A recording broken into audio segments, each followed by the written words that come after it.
Hello, everybody. I'm a practicing therapist and I'm also a doctoral student of psychology. Today, I wanted to go over things that I think you should really never do for a woman unless you're very, very committed. But actually, almost all of these, I don't think you should really ever do. Any specifics or caveats, we can talk about it when we go through these points. But also, I do want to mention this can also work the other way around. I don't think you should do this for really anybody. And so, if you're a lady and you're watching this, don't do this for a man. It's the same thing. So, the first one is we're going to talk about it in more specifics to a man towards a woman, but you can just flip it. But the first one is that I don't think you should ever drive a woman to another man's house. Now, I'm not saying this in a way where I'm making fun of you all, but some of you guys have actually done this and it doesn't do any benefit. I know a lot of guys think maybe if I'm nice or I'll care for her, she'll at least see me as the genuine person I am, or you guys are just being caring because you don't really care. But yes, I understand sometimes you don't really care and this is not something you're totally attached to. I can get that, but you're still being used. It's your gas money, it's your car, and it's your time. And so, regardless of how you feel about this particular person, you have definitely better things to do. Honestly, you could just sit around and watch an educational documentary or just TV, whatever you want to watch in comparison to this. I do feel genuinely that will be better for your resources and time. It's up to you, but I really don't think you should be doing this. And especially if you're trying to get her interested in you. Now, some of you guys do this likely if you were like maybe in high school. Some guys do this. I get that, but it's not going to get you the girl that you want. She's not going to think, oh my God, this guy that drove her to his house. She's not going to think, okay, this guy was a terrible guy. He mistreated me. I'm going to choose this guy. I mean, clearly she's going to his house for a reason. She's giving him something that she probably isn't giving you. So one way or another, you're not going to win in that scenario, in my opinion, because she's already given it to him and without him doing any effort. So I think that's really important. The second one is I'm just going to put it briefly, but unfortunately, this is something that some folks have brought up or they've said they were pressured to do so in session with me. They've kind of shared these things, and everything you guys share with me is confidential. So I'm not sharing anything specific. I'm just saying this is a pattern that I notice. And if you want to book a session with me, that's pinned in the comments. For consulting, you can be anywhere in the world. If you want therapy, you have to be in Virginia or DC. So committing a crime is what I'm talking about. Some people think, okay, if I just do this for her to make her happy, or if I just take this, so she can get some resources, some sort of thing, even some fraudulent thing, maybe write off things in her taxes that are not allowed just to make her maybe make ends meet. It's not your responsibility, but especially committing a crime for anyone is not. It's going to really get back at you one day. And so I really want you guys to consider what you're doing for these people and what that reflects as you as a person.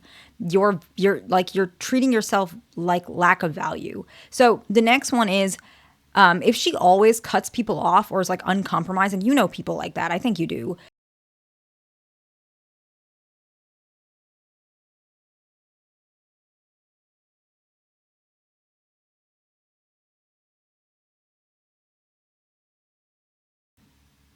And you always are there for her and she's completely uncompromising. You don't see any progress with her. Eventually, she's going to find a way to push you away or blame you for something you didn't do. And you're not allowing her space to grow and reflect. If she's always uncompromising and you're always bending over backwards, eventually she's just going to pick at you for something. Maybe you're going to react and then she's going to blame you for that. And it's not doing her any favors either. Regardless, if you do really care about this girl, you're just going to make her mental health much worse because compromising is part of the flexibility of our mind is really important. The next one is if you give her multiple chances after broken promises, if she's violated the terms of your relationship or broke trust without effort to change.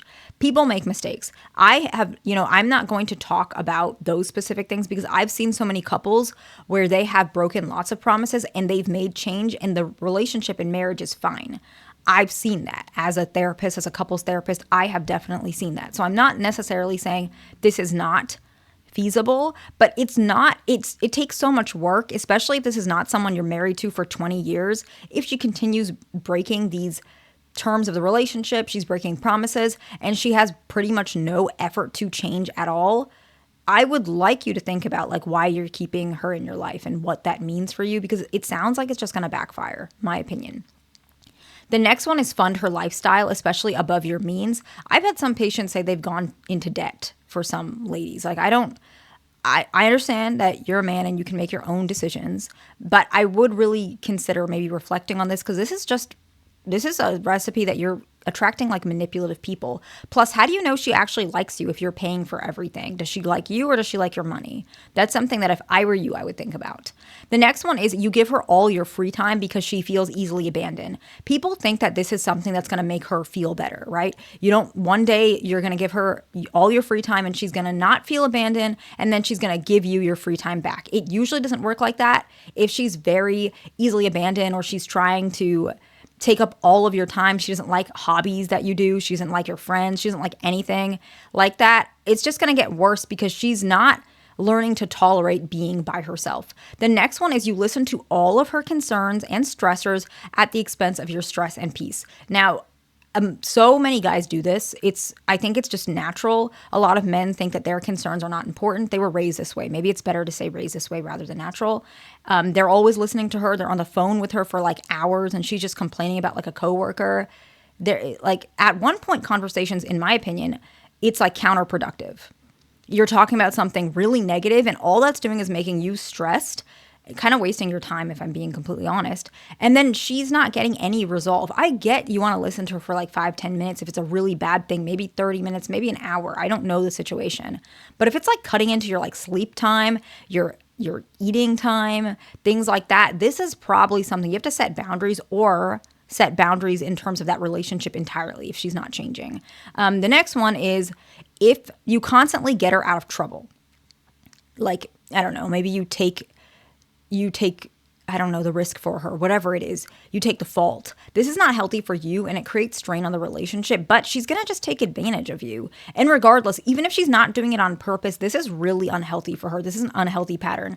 Not only is she going to push you away, she's going to push away pretty much everyone if she has these behaviors, and she's just going to end up alone, and her mental health is going to deteriorate. The next one is you pay for her even when she's your ex. Okay. I have actually had some patients admit that they're still paying their ex's rent when it's like an ex-girlfriend. Like, there's no obligation. Please don't do that. I don't want to talk about this too much because it's so frustrating to see men do this. Their hard-earned money. I mean, I don't know what country you're from. I'm from America, and like, things are still difficult. Like, your money is your money. I get if you're married and I don't know what the situation is, but if she's your ex, like, I don't understand that. I don't understand why you would do that. Like, I'm guessing maybe you feel like you still care about her. Maybe you don't want her to get mad. I understand maybe if she has your child, but that's just my opinion. I could be wrong, okay? And the next one and the last one is she isolates herself, and then she isolates you. And this pattern kind of is like, she's always like staying indoors. She discourages friendships. She doesn't have any friends. She's, maybe she's watching like negative stuff on social media, whatever it is. And you have a life outside of her, but she doesn't like that. And so she feels really insecure. So you want to make her happy. And so you slowly cut those support systems, your family ties, your friendships, your hobbies, and you basically end up cutting everything off that makes your identity you, and turn it into what she wants of you. You're almost becoming like her, like, I don't know, puppet type of thing. And it's really controlling. This is not healthy. This is a sign of abuse. And so if you see that happening, this is something that, reach out to people you care about, reach out to services in your area to protect yourself. I don't know if she's doing it on purpose, but it's just important to set those boundaries early, because you don't want to be in a situation that escalates and then there is nobody to help you. So I hope this video is helpful to somebody. Please like, subscribe. I'll see you in the next one.